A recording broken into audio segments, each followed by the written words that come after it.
Valiliğimiz, GAP İdaresi ve İl Tarım Müdürlüğümüzün destekleriyle hayata geçirilen bağcılığın geliştirilmesi ve yaygınlaştırılması projesi kapsamında üreticilerimize 95 adet üzüm sıkma makinesi, 30 adet sırt pulverizatörü, 30 adet budama makası dağıtımı için bir araya geldik. Siirt'imizin Türkiye'nin önemli üzüm üretim merkezlerinden biri olma yolunda hızla ilerlemektedir. Şehrimizde tespit edilen 27 farklı üzüm çeşidiyle 22.355 dekar alanda 14.895 ton üzüm üretilmekte olup bu rakamla biz Türkiye genelinde 28. sıradayız. Ancak hedefimiz bağ alanlarımızı 28.000 dekara çıkarmak, sofralık üzüm üretimimizi ise 50.000 tona çıkarmak ve böylece Türkiye'de ilk 15'e girmektir. Bu projelerle kırsal kesimde yaşayan vatandaşlarımızın hak ettiği yaşam standartlarına kavuşmasını, doğdukları topraklarda mutlu ve huzurlu bir yaşam sürdürmesini hedefliyoruz. Çünkü insan mutlu olduğu yerde doğup büyüdüğü topraklarda yaşar.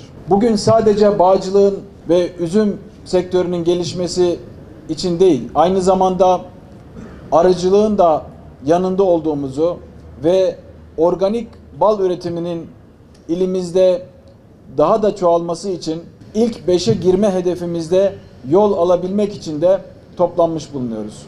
Çok inandığım bir proje daha var arıcılıkla ilgili. Dicle Kalkınma Ajansı'na teklif ettiğimiz proje şöyle.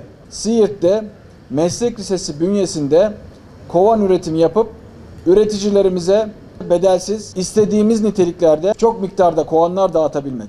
Aynı şekilde bugün dağıtacağımız üzüm ve bağcılığın gelişmesine yönelik malzemeler de aynı şekilde üzümün ve üzümcülüğün gelişmesinin en büyük nişanesidir, göstergesidir. Çiftçimizin yanında olduğumuzun ifadesidir. İlimizde ağaç miktarı artık 10 milyonun üzerine çıkmış durumda. 8 milyonu verim aşamasında, 2 milyon ve daha üzeri daha verime gelmedi. Bu sene ortalama 28 bin ton dolayında fıstık rekoltemiz varken bizim ortalamamız 30 bin ton. Hedefimiz bunu 50 bin tona yaklaştırmak. Aynı zamanda fıstık bahçelerinin organik bir şekilde üretim yapabilmesi, verimli bir şekilde üretim yapılabilmesi, sulanması, gübrelenmesi noktasında da aynı şekilde destekler devam ediyor. Bugün onun için de buradayız. İşte fıstık bahçelerine dağıtacağımız, toprağı zenginleştirecek gübrelerimizde, maddelerimizde yine burada çiftçilerimize takdim edeceğiz. Siirt fıstığı ile ilgili bir önemli gelişmeyi daha sizlerle paylaşmak istiyorum. Buraya gelmeden önce Türk Patent Enstitüsü Başkanımızla görüşme yaptım.